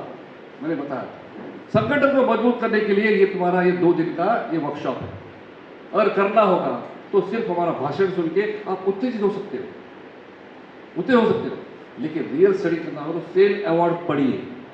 मैंने खुद पढ़ा कभी 1980 के दशक में, आज मुझे याद है, मैं कोई बड़ा लीडर नहीं था, लेकिन IBA के जब उस समय का ऑफिस जो चर्चगेट के सामने जो था, वहां जाकर हमने खरीदी किया। आप भी खरीदी करो, लीडर की तरफ से करो या आप किसी में से करो, सेन अवार्ड शासन, आप पता चलेगा कि पूरा जो कुछ ट्रैवल जो है ना, मतलब यूनियन के नेतागण ने किस तरीके से आर्ग्यू किया मुझे लीव क्यों चाहिए। आज जो मैटरनिटी लीव आती है ना, या फिर आपका सिक लीव आता है, आपका PL आता है, क्यों आता है, कितने लोगों को मुझे मालूम नहीं पड़ेगा। It is easy to what you tell, तुम्हारे पास इतने कैजुअल लीव है, इतने सिक लीव है, इतने ये इतने क्या PL कैसे कैलकुलेट किया जाता है, वो जरूरत है बनाने के पास। लेकिन if I ask you question, a particular question, a deeper question, CLQ, अनेक लोगों शायद मतलब आप हवा में तीर मार सकते हो, कैजुअल का मतलब से लेकर आप मार सकते हो, लेकिन कैजुअल लीव के लिए सेन के सामने, शास्त्री के सामने, राज्याध्यक्ष के सामने, ये अनेक जजेस जो है इनके सामने जो कुछ एक पेशकश की, you will find in those what you call awards पढ़िए। मैं ये नहीं कहूँगा कि स्टार्ट से एंड तक पढ़िए, मैं ये कहूँगा कि आपको छुट्टी का चाहिए तो छुट्टी ले लीजिए, छुट्टी का जो कुछ अलग चैप्टर उसके लिए आर्ग्यूमेंट्स पढ़िए। वेजेस का सवाल है, आपको बहुत मजे से बात पता चलेगी, अनेक मजेदार बात। हम कहते हैं कि वो वेतन वृद्धि चाहिए, क्यों चाहिए, महंगाई बढ़ रही है। मालिक क्या कह रहा है, मालिक का भी था ना उस समय, मालिक भी, क्योंकि लीव को आपको देते समय तुम्हारा एक आर्ग्यूमेंट है, मालिकों का आर्ग्यूमेंट अलग है, the employees have a different argument, that argument is also included in this what you call the award. और उसके बाद में अवार्ड आता है, ये कहता है, ये कहता है, मुझे क्या कहना है, ठीक है ना। तो ये अवार्ड बहुत इंपॉर्टेंट है मित्रों। तो ये अवार्ड्स के माध्यम से आज भी अनेक बार बहुत इंपॉर्टेंट सवाल आते हैं और कोर्ट में फाइट किया जाता है या IBA के सामने रखा जाता है। हमारे नेतागण they rely on what you call these awards, these awards are still applicable to us, please understand. वो ये अगर कहें कि भाई अवार्ड देंगे bipartite, you are wrong, only bipartite नहीं, you are also covered with what you call awards, and these awards are to be properly understood, they give a perception, they give what you call the evolutionary position. समझिए level position क्या है, मतलब how it has evolved, how it has evolved, unless and until you know it you will never understand the bipartite system. ये मेरा खुद का मानना है। इसलिए बाइपार्टेट को समझना होगा, DA कहां से आया, DA कैसे आ गया, इसको समझना होगा। अरे कंपैरिजन किया गया, तो वो बात करते रहते भी याद है, बोल देता हूं मैं। कंपैरिजन उस समय ये किया गया कि बैंक कर्मचारी का 1940s में सेन अवार्ड के सामने निकाला डाटा कि एक क्रिमिनल के ऊपर, एक जो क्रिमिनल जो जेल में डाला जाता है, सरकार डालती है, उस क्रिमिनल के ऊपर सरकार कितना खर्चा करती है, उतना भी जो है पैसा जो है बैंक कर्मचारी को नहीं मिल रहा है। ये किधर मिलता है आपको, ये जो कुछ एब्स्ट्रैक्ट नहीं है, ये वास्तव है, ये वास्तव तुम्हारे लिखित में उधर लिखा गया है सेन अवार्ड में, जरा पढ़िए, तब जाकर जो है आप लोगों के सामने जाकर अलग अलग तरीके से उनको कन्विंस कर सकोगे, उनको ये चेतना बढ़ा सकोगे। ये मेरा कहने का मतलब, ये सेन अवार्ड आता है, सेन अवार्ड में जो है मतलब रेगुलर से पहली बार जैसे कि मैंने कहा कि आपका बेसिक डीए वगैरह वगैरह वगैरह ये सभी चीज़ें बेसिक डीए ओवर टाइम भी उसमें पहली बार वितरण उस समय आता है, first time it comes, it was accepted. वो आने के बाद कौन जाता है कोर्ट में, मालिक पर कोर्ट में जाते हैं, मालिक जो है वो कोर्ट में जाता है और मालिक कोर्ट में जाने के बाद मालिक कोर्ट में जाने के बाद वो प्रस्ताव करते हैं कि सेन अवार्ड में 3 जज थे, सेन अवार्ड में देने के लिए 3 जज थे, उसमें से एक का नाम सेन था, बाकी 2 और 2 जज थे। उनमें से एक जज 2 महीने छुट्टी पर था, उसके बावजूद भी इन्होंने अवार्ड दे दिया। उन्होंने सुना ही नहीं, कहना क्या था कि उन्होंने सुना ही नहीं, जो जज ने सुना ही नहीं उसने फिर आखिरी उस अवार्ड में साइन कैसे किया। कोर्ट जो है सुप्रीम कोर्ट मान्य करता है कि नहीं, ये Sen award is wide, Sen award is wide, Sen award is wide मतलब जो आपको वेतन वृद्धि मिली थी, वेतन वृद्धि मिली थी, स्पॉट ऑफ 3 तरह का कैटेगराइजेशन था अलग अलग बैंकों का अलग अलग एरियाज के माध्यम से। Despite of all the lacunas, it was a better what we call an award from the earlier one, better than the earlier one, where our service conditions were stabilized. उसके बाद में जो दिवेत्या अवार्ड, दिवेत्या नाम को जो क्योंकि उसको एक किया जाता है, बर्खास्त किया जाता है, तो दिवेत्या को जो है उधर अपॉइंट किया जाता है। दिवेत्या was a shareholder of one of the banks, और क्योंकि वो शेयर होल्डर था उसका कोई इंटरेस्ट है उसमें, इसमें in the what you call entire what you call the process that is going on, और इसलिए he was set aside,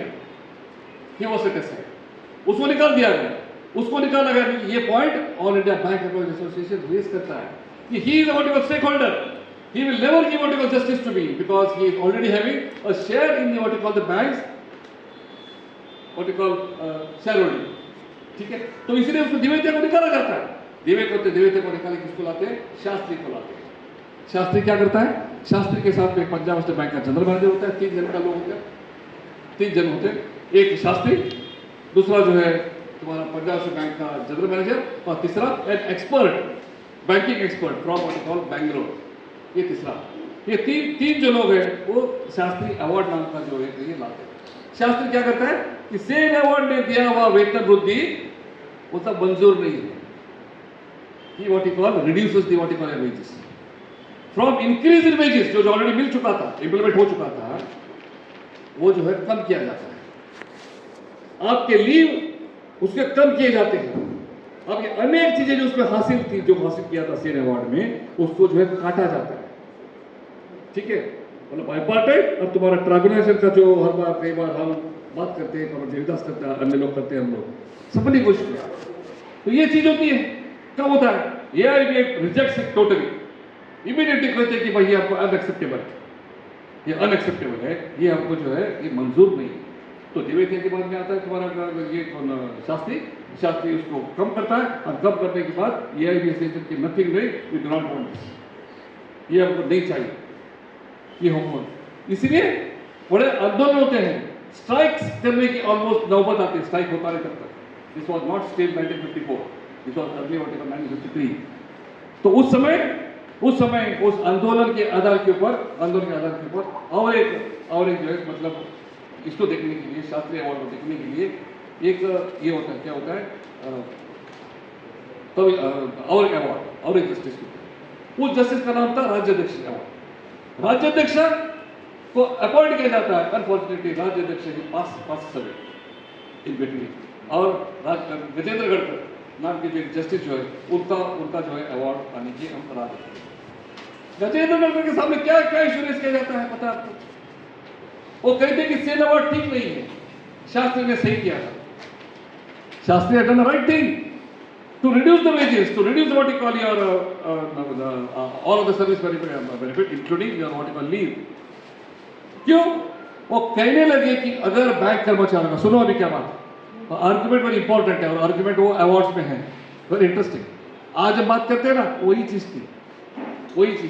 वो कहने लगे कि अगर बैंक कर्मचारियों का पगार बढ़ेगा तो फिर हमको इंटरेस्ट रेट बढ़ाना पड़ेगा। We have to increase the interest rate. If you have to increase the interest rate, then in that case the manufacturing sector जो है, it will increase the cost. Manufacturing sector अगर उसका cost increase करेगा तो inflation बढ़ेगा। inflation बढ़ेगा तो देशवासियों को जो है बहुत बड़ी हानि हो जाएगी। पर इंटरेस्टिंग आर्गुमेंट समझ गए? मतलब आपका वेतन का सवाल डायरेक्ट इन्फ्लेशन से जुड़ा हुआ है, इसलिए क्योंकि इन्फ्लेशन आपको वेतन वृद्धि देने के बाद में इन्फ्लेशन बढ़ता है, इंटरेस्ट की वजह से आपका इन्फ्लेशन बढ़ता है, कॉस्ट बढ़ता है, इस वजह से आपको वेतन वृद्धि देनी चाहिए। This was the what you call the argument of the employers.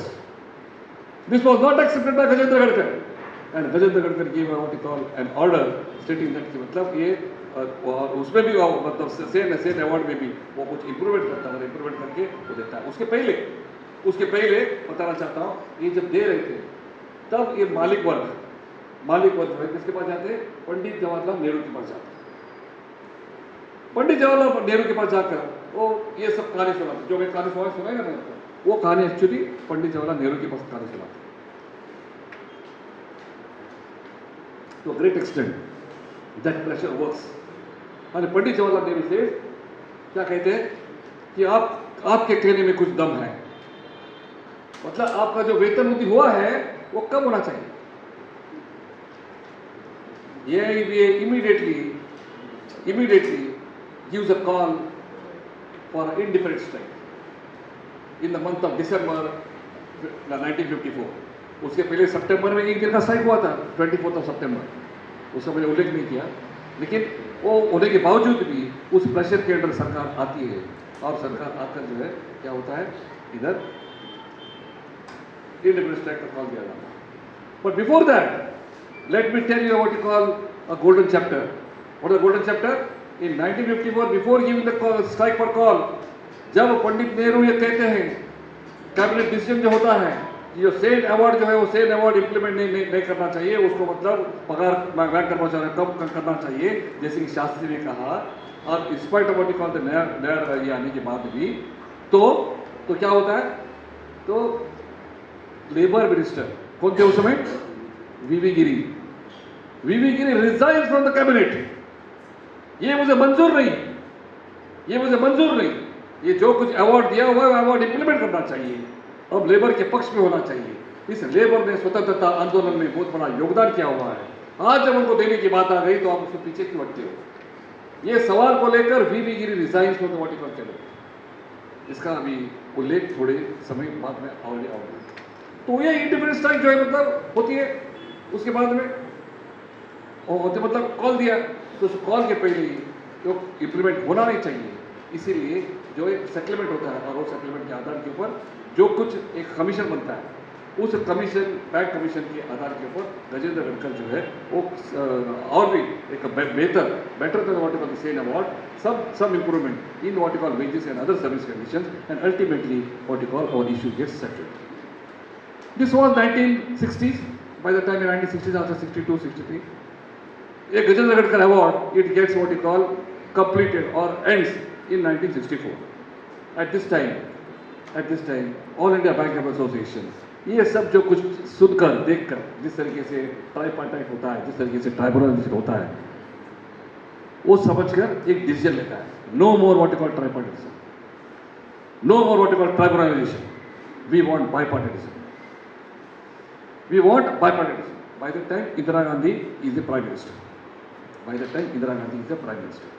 Now we go in for what you call a struggle. हमको अभी ये अवार्ड खत्म हो चुका है, हमको अभी वेज रिवीजन चाहिए, महंगाई बढ़ गई है, जैसे आज 5 साल में एक बार होता है वैसे नहीं, वो दूसरा होता नहीं था, जब तक अवार्ड नहीं तो कैसा मिलेगा?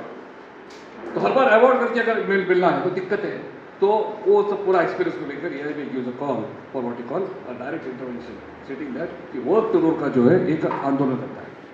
वर्क टू रूल के आंदोलन में अगर आपको और एक बार PS सुंदरेशन की जो अगर आप अनेक सब्जेक्ट पढ़ोगे तब पता चलेगा कि पूरे देश भर में बड़ी लाइन लगती है सुबह से, मतलब सब कुछ काम करेंगे हम जो है मतलब काम करेंगे पूरे रूल के हिसाब से काम करेंगे। मास्टर साइन करना है तो सब लोग एक टाइम पे आ जाएंगे, सब लोग एक लाइन में खड़े रहेंगे, सब लोग एक लाइन में खड़े रहेंगे। एक लाइन में खड़ा रहना मतलब जो होता है उसका उतना समय लगना, शाम को भी जो उसी तरीके से साइन कर चले जाना, ये सभी चीज़ें मित्रों करने के बावजूद एक बड़ा हंगामा पूरे देश भर में मित्रों होता है। कामकाज में मित्रों बहुत बड़ा जो रुकावट आती है स्ट्राइक किए बिना। इंदिरा गांधी पूछती है यशवंतराव चौहान को, पर क्या हो रहा है बैंकिंग में, क्या हो रहा है बैंकिंग में, वो पूछ रही है। और बोलता है यशवंत राव उस समय के फाइनेंस मिनिस्टर थे, वो कहते हैं कि AIBA वांट्स अ टेबल। बोला कौन सा टेबल चाहिए? ये थोड़े मजाक में हमारे पी सुदर्शन कहते हैं, मजाक में कहते हैं, दे वांट अ टेबल। तो बोलते हैं कि वो टेबल दे दो ना उनको, कौन सा चाहिए उनको, रोज टेबल चाहिए या टीकू टेबल चाहिए? तो दोनों टेबल है, तो जो अच्छा है वो टेबल दे दो बोलते हैं ये क्या करो? नहीं उनको वो टेबल नहीं चाहिए, उनको नेगोशिएटिंग टेबल चाहिए। That is what you call और Yashwant Rao Chavan the finance minister and it comes to what you call finality that की पहली बार हमको 19th of October 1964 we sign what you call the first bipartite settlement. ये bipartite settlement का ये what you call ultimate climax of what you call tribalisation ये बिल्कुल हमारे सामने आज एक विषय है। ये विषय को मैं इसलिए रखना चाहता हूँ क्योंकि ये प्रवास जो है तो प्रवास आपको समझने की हमको ज़रूरत है, और ये प्रवास जो है जब तक हम समझेंगे नहीं तब तक जो है वही समझता हूँ कि हमको पता नहीं चलेगा कि हमारे ऑल इंडिया बैंक एसोसिएशन के आंदोलन में हमने क्या क्या पाया हुआ। बड़ी बड़ी कुर्बानियाँ हुई। उस कुर्बानी में 1960s की मैंने एक दो बातें मैं आपके साथ रखना चाहता हूँ। बड़े हमारे पास लीडर थे, मैंने इनके बारे में बात की, हमारे परवानी जी के बारे में 1973 में उनका देहांत होता है, ठीक है, ही डाइज वेरी यंग। के मंडल नाम के हमारे साथी थे, he was the vice president syndicate bank के, कॉर्पोरेशन बैंक के बड़े लीडर थे। वो पहले प्राइवेट सेक्टर में थे, वहाँ नौकरी छोड़कर बैंक कर्मचारियों के आंदोलन में तो आ गए। उनको जो है यूनियन हॉनरेरियम देती थी। पता है कितना हॉनरेरियम मिलता था उस समय? हॉनरेरियम मतलब यूनियन का फुल टाइमर को जिंदा रखने के लिए, जिंदा रहने के लिए अपने अपने परिवार को कुछ पैसा मिलता। सैलरी नहीं मिलती थी, जैसे बैंक कर्मचारियों को पूरा सैलरी मिलती है तो पूरी सैलरी नहीं। A very small part of that what you call bank employees salary, a small amount of used to be. उस समय 25 रुपया था, 25 रुपीज। वो 25 रुपीज कॉमरेड के मंडल यूज्ड टू टेक। जब उनके दो बेटे कॉमरेड बिट्टू मंडल और उनका दूसरे का नाम मुझे मालूम नहीं, when he what you call they got the job, हाँ जीतू और के मंडल, इनको जब नौकरी मिली तो के मंडल कहने लगे I do not want even that 25 rupees. मेरे बच्चे हैं, मेरे बच्चे हैं, मुझे किससे चाहिए? They will take care of me, why I have to be burden on what you call AIBA, मुझे क्यों चाहिए? ये बहुत कठिन है मित्रों, वो आगे बोलता हूँ लेकिन बहुत कठिन है, आसान नहीं है। खुद का दूसरे के ऊपर डिपेंड रहना, यूनियन का काम करना और यूनियन का मतलब हॉनरेरियम लेना नहीं, ये अनेक चीज़ें आज बहुत आसान लगती है, ये स्टोरी लगती है, but it is not unimaginable, this is unimaginable. आज इनविजिबिलिटी हो रही है ये सब चीज़ों की, ध्यान में रखना। आई यूज द वर्ड इनविजिबिलिटी, मतलब आज विजिबल नहीं है सब चीज़, आज लगता भी नहीं है कि पॉसिबल है। लेकिन ये बैंक कर्मचारी आंदोलन का सिर्फ के मंडल का ही नहीं, लेकिन अनेक लोगों के इतिहास है। वैसे के मंडल जी का एक उच्चोत एट द पीक लेवल का जो सेक्रीफाइस की बात कर रहे हैं। I still remember in 1980s, in early 80s, in Sudarabhai Hall possibly I think, that syndicate bank employees union का मतलब all India का conference हुआ था। ठीक है, मंडल was there at that time. At that time possibly he was possibly 80 to 83. He died in 91, 92 approximately. He was 93 years approximately when he died. He was given 25,000 rupees. किनको दिया था? के मंडल को, AIB के उस समय के वाइस प्रेसिडेंट और सिंडिकेट बैंक एम्प्लॉइज यूनियन के वो बड़े नेता, उस समय उनकी उम्र 82, उनको 25,000 की थैली दी थी। 25 रुपया नहीं ले रहे थे, ध्यान में रखना, very important cheese. From 70s only he has what you call renounce कि मैं 25 रुपये में नहीं लेना चाहता। 25 रुपया नहीं लेना ठीक है, लेकिन 25 रुपया किसी को देना है ये भी उन्होंने कहा। Do you know that? 25 रुपया मुझे मत दे दो, लेकिन उन्होंने कहा कि ये कम्युनिस्ट पार्टी ऑफ इंडिया को दे दो, उधर ज़रूरत है, उधर लोग काम करने वाले लोग हैं, उधर मेहनत कश लोग हैं, उधर उनको पैसा नहीं मिलता है, वो लोग जो है मतलब पेट मार कर जो है वो ज़िंदगी चला रहे हैं। तो ये 25 रुपया मेरा जो है ये मुझे मत देना, ये किसी मूवमेंट को जाना चाहिए, इसलिए उन्होंने उधर दे दिया। ये बताना चाहता हूँ 1980 के दशक के बाद, जिसकी मैंने कहा कि सुदराबाई हॉल में, शायद if I am not mistaken, उसी पीरियड में जो उस कॉन्फ्रेंस में खुद था, I was there in that meeting, 25,000 rupees का उसको ये दिया जाता है, थैली दिया जाता है। Immediately thereafter in that same meeting वो कहते हैं कि दिस 25,000 रुपीज छोटी अमाउंट नहीं है मित्र, ध्यान में रखना, it not a small figure.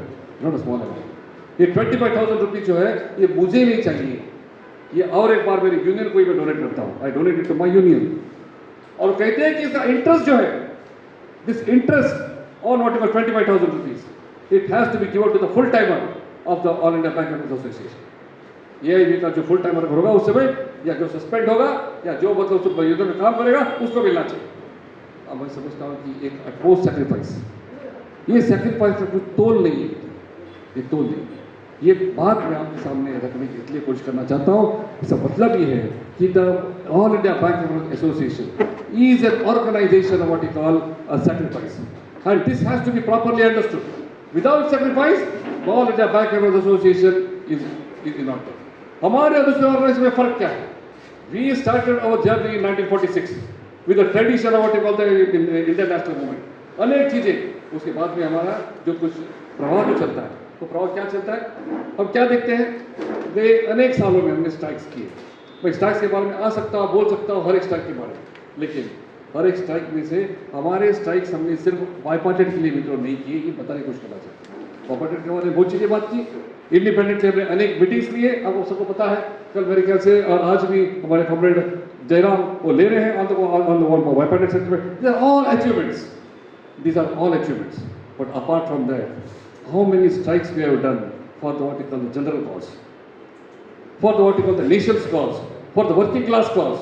कितने लोगों को पता है और कितने लोग हम लोग प्रोपोगेट करते हैं? कल मेरी बात, हमारी बात ये सोशल मीडिया के बारे में चल रही थी, तिवारी जी मेरे ख्याल से हमने है, मुझे याद नहीं आती, कहीं हाँ ये जी। तो मैं बताना चाहता हूँ, सवाल ये पूछना चाहिए, सवाल ये पूछना चाहिए कि हमने किन किन लिए स्ट्राइक किया? इंटरेस्ट रेट के बारे में हमने स्ट्राइक किया, हमने किया, हमारे खुद के लिए तो किया ही किया, लेकिन देश भर में जो कुछ महंगाई बढ़ती है उसके बारे में स्ट्राइक किया कि नहीं हमने? जो देश भर में जो कुछ निजीकरण चलता है उसके खिलाफ स्ट्राइक किया कि नहीं किया? एसेट मोनेटाइजेशन प्रोग्राम क्या कहते हैं उसे, मोनेटाइजेशन जो कुछ आ गया सरकार, इस सरकार के 10 साल में, क्या उसके खिलाफ हमने स्ट्राइक किया नहीं? क्या उसको डिमांड में था या नहीं? वो डिमांड देखिए, हो सकता है कि वो जो स्ट्राइक हमने बाकी ट्रेड यूनियंस के साथ मिलकर किए, लेकिन जो डिमांड्स जो थी वो डिमांड सिर्फ ऑल इंडिया बैंक एसोसिएशन की बैंक कर्मचारियों की थी नहीं थी, लेकिन आम मजदूरों की डिमांड्स थी। अगर हमने स्ट्राइक किया होगा तो सरकार के इस 4 कानून जो है, कौन से कानून? लेबर लॉज, ये 4 लेबर लॉज के कानून के विरोध में होता है। मेरे ख्याल से कल या परसों भारत स्टेट बैंक फेडरेशन में हमने मीटिंग ऑर्गेनाइज की है, आपने की मेरे ख्याल से, और उस मीटिंग में हम सबको आमंत्रित किया है। वो किसने किया हुआ है? वो इसलिए किया हुआ है कि जो 3 क्रिमिनल लॉ कुछ संहिता म्हणता न्याय संहिता, तो न्याय संहिता ये जो आज मोदी सरकार ने तो लाई है, पता है आपको क्या है उसमें? पता है उसमें क्या है? वो जो रेजोल्यूशन आप पढ़ोगे तो आप जो हिल जाओ। आज जो कुछ इस मीटिंग में तो जो हो रहा है, हम सब लोग जो है जो चर्चा कर रहे हैं शोषण के विरोध में, चर्चा कर रहे हैं इस सरकार की नीतियों के विरोध में, जो कंसिस्टेंटली हमने सालों साल किया, गए 7 डिकेड किए। उसके पहले जो है तो साम्राज्यवादियों के खिलाफ जो मजदूर वर्ग ने किया, वो सभी जो है देशद्रोही कहा जाता है। उसी तरीके से आज का ये न्याय संहिता जो वो कहा जा रहा है, तो कहा जा रहा है कि ये हम सेडिशन का क्लॉज निकाल दिया, लेकिन सेडिशन का क्लॉज निकालकर और भी उसको गंभीर किया गया, और भी उसको जो है ज्यादा उसको टीक दिया गया। जो पुलिस जो आपको कस्टडी में 15 दिन रख सकता है, आज जो है वो आपको 90 डेज रख सकता है। Otherwise they put out have kept you in under behind bars more than 15 days, now they can keep you for 90 days. ये समझने की कोशिश करो। उसके खिलाफ हमने परसों मीटिंग कॉल की है, मेरे ख्याल से ट्यूसडे को, जो ललिता मुझे बता रही थी, हम उससे जाने वाले एक तरह से डिस्कशन, और दूसरे ट्रेड यूनियन के साथ भी तो होने वाला है। एक आंदोलन छेड़ने की बात हम कर रहे हैं, और उसमें ये बताया जा रहा है, और जो कुछ रेजोल्यूशन जो सेंट्रल ट्रेड यूनियंस का है वो इसमें ये बताते हैं, वो शायद CHP उसको ये करेंगे, सर्कुलेट करेंगे शायद। तो ये मीटिंग में हम जो आज बात किया, इस also can be taken as a terrorist activity, it can be interpreted as a terrorist activity. और यहाँ के लीडरों को जिन्होंने ऑर्गेनाइज किया, उनको जो है अंडर सेडिशन आप मुझे अंदर डाल सकते हो। ये नया न्याय संहिता है, ये नया न्याय संहिता जो मतलब ब्रिटिश साम्राज्यवाद में नहीं था, वो चीज आज तो सामने आ रही है। Whether we are what you call agile to it और नॉट, ये सवाल है मेरे सामने। तो बड़ी बड़ी चर्चा कीजिए ना, लड़ना चाहिए, लड़ने के लिए एक वातावरण होना चाहिए, फर्टाइल ग्राउंड होना चाहिए। हवा में आप लड़ नहीं सकते हो, AI we cannot fight in the air, please understand, unless and until there is a fertile ground. और वो फर्टाइल ग्राउंड तुम्हारे हाथ में से निकालने की कोशिश कर रही है। अगर right to what you call assembly अगर नहीं हो तो क्या डेमोन्स्ट्रेशन करोगे आप? तो आप दूसरा द मोमेंट यू गो और what you call demonstration you will be arrested. आज ये बम्बई में परिस्थिति है या नहीं, ये सवाल पूछना चाहता हूं मैं। Is it not true? The entire Bombay, the entire Mumbai, बाकी और जगह में मुझे मालूम नहीं ज़्यादा, लेकिन मुंबई में गए अनेक सालों से सेक्शन 144 है, यू कैनॉट डेमोन्स्ट्रेट। मुझे आज भी याद है, थोड़ा भी प्रॉब्लम होता था तो पीएनबी हाउस के सामने, पंजाब बैंक हाउस के सामने हम जो डेमोन्स्ट्रेशन करते थे पीएम रोड में, आज नहीं कर सकता हूँ। The moment I do it within 10 minutes before my what you call speech or what you call demonstration is what you call इधर उधर घूम रहे हैं कौन? सिविल ड्रेस वाले, वो तुरंत फोन करते हैं, यार वो matter what you call 5-10 minutes. वास्तव है, ऑब्जेक्टिव रियल है, झूठ नहीं है, हमने अनुभव किया, इसलिए बोल रहा हूँ। The moment you going for demonstration, इकट्ठा हो गए, दो स्लोगन लगाए, एक 10 स्लोगन के बाद एक आपने भाषण स्टार्ट किया, उसके पहले पुलिस ऑफिसर आता है, आपको तुरंत पुलिस स्टेशन में जाना पड़ता है। तुम्हारे खिलाफ अगर दर्ज किया तो फिर जो है उसके पीछे आप घसीट के चले जाओ। ये परिस्थिति मित्रों आज है। भारत स्टेट कांग्रेस फेडरेशन ने जो भी उसको खास करके आजमाया है, हम डेरा बैंक के सामने, बैंक ऑफ बड़ौदा के सामने हम खुद करते हैं, और किस तरह से करते हैं उनको ही पता है। जिन लोगों ने मतलब उसको झेला है वो उनको ही मालूम है, इसलिए बताना चाहता हूं तो आसान नहीं। दैट्स व्हाई आई सेड कि we require what you call the minimum level what you call freedom, जो कॉन्स्टिट्यूशन में जो कुछ दिया, उस कॉन्स्टिट्यूशन के संदर्भ में मैं समझता हूं कि जो कॉमरेड देवदास तुलजापुर और हमारे महाराष्ट्र कांग्रेस फेडरेशन, उन्होंने जो मुझे पहल की, खास करके तुम्हारे इस इलेक्शन के पहले, कौन से 2024 इलेक्शन के पहले, मैं उनको सराहनीय समझता हूं। I congratulate them, I self congratulate many times खुद को। क्यों?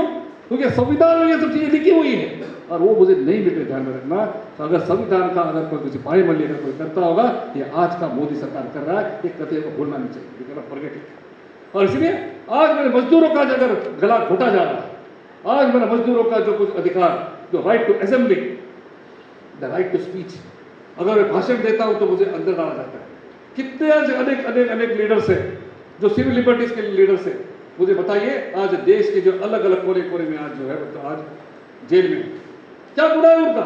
गुनाह इतना ही है ना कि मतलब उन्होंने जो है मतलब आवाज उठाई। किसकी आवाज उठाई? आदिवासियों की आवाज उठाई। उन्होंने क्या आवाज उठाई? उन्होंने कहा कि भाई इधर कोई चाचा खोड़ी है, इधर जो है फर्टिलाइजर्स है, इसके जो अनेक मिनरल्स है, उसके खिलाफ हम लड़ रहे हैं। जो लड़ने वाले हैं वो लड़ने वालों को अंदर डाल देना, ये जो भी तो परिस्थिति जो है, उस परिस्थिति के विरोध में मैं समझता हूँ कि एक बड़ा आंदोलन आने वाले दिनों में छेड़ने की जरूरत है। और इसलिए हमको सिर्फ हमारे बाइपार्टिक सेटलमेंट मेरा जो कुछ मेरा सिर्फ जो है उतना ही नहीं, वो तो मिलेगा, लेकिन कब मिलेगा? जब मिलेगा तब ओनली हमको जो है मतलब एक जनरल वातावरण जो, जिसका मैं कहता हूँ कि फर्टाइल ग्राउंड होना चाहिए, जो कुछ कानून जो है वो कानून जो सही तरीके से, जो फ्रीडम जो होना चाहिए, जो कुछ हमको स्वतंत्र मिलना चाहिए, वो जो चीज़ है वो जब तक नहीं होगा तब तक तो हो नहीं। आखिर में 5 मिनट लेना चाहता हूँ ऑन द मौजूद AI के बारे में। मैं सिर्फ एक जैसे इंटरवेंशन, इसका वैसे डायरेक्ट संबंध नहीं। 5 डेज बैंकिंग का बात कॉमरेड ने सही बताया, पर उनको मैं आगे लेकर जाना चाहता हूँ, क्योंकि उन्होंने शायद सोचा होगा कि हर एक चीज़ वो क्यों बताया, तो सीधो एवरीथिंग 5 डेज बैंकिंग मित्रों बताओ, और उन्होंने रिलेट किया AI के बारे में। आपने कितना लोगों ने समझा मुझे मालूम, 7 days banking बराबर ना? मतलब मुझे बताओ कि टेक्नोलॉजी बढ़ती है, ultimately what is AI? Ultimately, what is AI? Please understand. It is upgradation of technology. उसका आप किसी भी तरीके से उसका ये करो. It is upgradation of technology, taking away of the labor. Understand what I'm trying to tell you? जो आप काम कर रहे हो, अगर AI अगर बैंकिंग में आता है तो क्या मतलब है? अब अपना सोचिए ना, डॉक्टर की बात छोड़ेंगे, वो तो है ही है, बराबर है। प्रिया प्रेमिसी की बात है, वो छोड़ो फॉर टाइम बिंग। लेकिन मतलब हमारा बात सोचेंगे ना कि हमारे इसमें क्या होने वाला है, नौकरियां जाने वाली है ना, नौकरी बचा सकते हैं क्या हम लोग, ये सवाल है हमारे सामने, बराबर है। उसकी चर्चा मैं समझता हूँ कि आने वाले दिनों में होने की जरूरत है, इसके बारे में हमको चर्चा करनी चाहिए। लेकिन एक मैं आपको बताना चाहता हूँ कि अगर आमतौर के ऊपर टेक्नोलॉजी बढ़ती है तो इसका मतलब लेबर फोर्स की जरूरत नहीं है, कम लेबर फोर्स लगता है। This is what we call the universal truth, this is a universal truth. और ये जो पहली बार में हो रहा है, ये जो टेक्नोलॉजी बढ़ने के बाद आपका एम्प्लॉयमेंट बढ़ता है, जो पहले इसमें हुआ, जो जैसे कि तुम्हारे पहले जेम्स वॉट का इंजन आ गया, और जो उस समय जो रेलवेज आ गई, उस समय जो तुम्हारे लेथ मशीन्स आ गई, तुम्हारे पावर मशीन्स आ गए, तो ये मशीन्स के माध्यम से तुमच्या नोकऱ्या वाढल्या. आता नोकऱ्या वाढत नाही या नवीन टेक्नॉलॉजीमुळे, हे आपण पाहतोय. बराबर है. तो मतलब क्या हो गया, जो कल तक जो काम चल रहा था वो काम मैन्युअली नहीं, आज ऑटोमेटिक हो सकता है. इसलिए कहा जाता है, एक्सपर्ट्स कहते हैं, ये 150 साल में, ये 150 साल में जितना डेवलपमेंट हुआ नहीं, जितना डेवलपमेंट हुआ, the level of development that has taken place during the last 150 years only, during the last 150 years only, it has never taken place in the entire history of mankind. You are living in that age. You are living in that age. गेल्या 150 वर्षामध्ये जेवढ्या मोठ्या प्रमाणामध्ये जे development झालेलं आहे, मानवी हस्तक्षेप. अरे माझी आई सांगतो ना तुम्हाला, I tell you, I give simple example and close it off. So she is standing and I am getting disturbed. And she has to. Lalita is standing and I am getting disturbed. माझी आई, की ते आम्ही ते काम रगडा म्हणतो आपण, त्याच्यावरती करायचं. माझी बायको करत नाही, ते मी करत नाही, बायकोच म्हणत नाही, कारण स्वयंपाक मी करतो, गरज आहे बोलण्याची. आता otherwise I will be called anti feminist. But really no, I sir, मी ह्याला विचारतो, तुम्ही स्वयंपाक करता का? ही स्टेज इन बॉम्बे. ही से प्रभू हो, मी स्वतः स्वयंपाक करतो, सांगण्याची गरज आहे. मी करतो, पण माझी बायको ती सुद्धा बँकेत आहे, आणि ती माझ्याबरोबर इथे राहत नाही, कारण ती दुसऱ्या ठिकाणी आहे. तिला अजून रिटायर व्हायला अजून काही महिने बाकी आहेत. तर नाही टू ना, रोज कुठे हॉटेलवर जाऊ, तर आम्ही करतो. ती आल्यावर सुद्धा करायची गरज आहे, ते समोर सुद्धा करायची गरज आहे. ती आल्यावरती मी बसणार, असं होत नाही. लक्षात आलं का तुम्हाला? काही गोष्टी बोलून जातो ना आपण, काही गोष्टी बोलून गेलो बोलता बोलता, ठीक आहे. तर ह्या गोष्टी आहेत. So this is a position. तर माझी आई कपडे धुत होती तेव्हा, किंवा आपण मोलकडी लावत होतो. आज आपल्याकडे वॉशिंग मशीन आहे, बरोबर? आज आपल्याकडे वॉशिंग मशीन्स आहे. That means the labour, the manual work is be not equal taken over by the machines. Good और bad? Good. I really good, doubt नहीं. तो तुम्हारा टोटल जो आज समाज में जो तुम्हारे नीड्स के लिए, तुम्हारे ज़रूरतों के लिए जो कुछ वक्त चाहिए, वो ज़्यादा चाहिए कि कम चाहिए? कम चाहिए. तो तुम्हारा वर्किंग आवर्स जो है, वो वर्किंग आवर्स कम करने की बड़ा आंदोलन विश्व भर में चल रहा है, और तुम्हारा 5 days भी देने के लिए तैयार नहीं सकता. समझे कॉन्ट्रडिक्शन? समझिए क्या बोल रहा हूँ? पूरा समाज में जो आपको जो आपके नीड्स है, वो नीड्स को सेटिस्फाई करने के लिए जो जितना लेबर लगता है, लेबर आवर्स लगते हैं, that labor hours are drastically reduced because of what you call mechanization and what you call this AI and all those things. It is further going to reduce. दिवसाला म्हणे तुम्ही फक्त 2 तास काम केलं प्रत्येकाने, पूर्ण विश्वभरामध्ये, भारत देशामध्ये फक्त 2 तास जरी तुम्ही काम केलं, तर प्रत्येकाला ज्याला जे पाहिजे, त्याला जे पाहिजे ते मिळू शकतं. का होत नाही? कारण आपल्याकडे भांडवलशाही आहे. आपल्याकडे काय पाहिजे? प्रॉफिट्स पाहिजे. जे त्याचा उल्लेख काल मला वाटतं मोहम्मद शक्करने केला. सिर्फ प्रॉफिट चाहिए. और बात करते करते उन्होंने बताया ना, हमें ये AI हमारे लिए नहीं, जो AI कंट्रोल करने वाले लोग हैं उनके लिए लाने वाले हैं. मॉरलिटी की बात हो गई, कमला भाई ने बोला, सही बोला. मॉरलिटी के बारे में और रोबोट के बारे में बात करते समय कौन सी मॉरलिटी? उनको जो मॉरलिटी चाहिए, जो घसरलेली मॉरलिटी, समाजामध्ये आपल्याला नको आहे कसली मॉरलिटी, मानवाला माणूस न म्हणणारी मॉरलिटी, ती मॉरलिटी त्या रोबोटच्या माध्यमातून तुमच्या ठोकणार आहे. हे इंटरव्हेन्शन करण्याचं काम सुद्धा कामगार वर्गाचं आहे, लक्षात ठेवा. नाही तर रोबोट येते का, ती सोफिया येईल, she might be taken as what you call citizen also, but you will not be liberated, you will be enslaved. Let us not